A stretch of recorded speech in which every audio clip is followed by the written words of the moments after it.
SIR এর পরে নতুন 2026 সালের ড্রাফট ভোটার লিস্ট কিভাবে ডাউনলোড করবেন, চলুন তাহলে প্রসেসটা দেখে নেওয়া যাক। তার জন্য আমাদের গুগল ক্রোমটাকে ওপেন করতে হবে এবং এখানে সার্চ বারে লিখতে হবে voters.eci.gov.in। এটা লিখে সার্চ অপশনে ক্লিক করতে হবে। তারপর প্রথম যে ওয়েবসাইটটা আসবে এটাতে ক্লিক করবেন এবং একটু লোড নেওয়ার পরে একদম নিচে চলে যাবেন। এখন আপনি এখানে দেখতে পারবেন ডাউনলোড ইলেকটোরাল রোল, এটাতে ক্লিক করবেন। তারপর এই পেজটা ওপেন হবে। এখানে আপনি নিজের রাজ্যটাকে সিলেক্ট করে নেবেন। এই সাইটটা অনেকে ইউজ করছে, তাই এখানে একটু স্লো কাজ হতে পারে।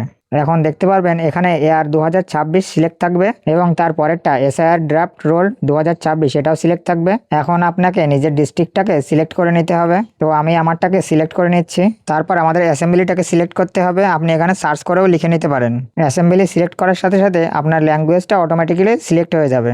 এবং এখানে একটু নিচে গেলেই আমরা দেখতে পারবো একটি ক্যাপচার, এটাকে ফিল করতে হবে। তারপর লাস্টে পার্ট নাম্বার, এটাকে আপনাকে সিলেক্ট করতে হবে। আপনি যেখানে ভোট দিতেন সেই জায়গাটাকে এখানে সার্চ করে বার করতে পারেন।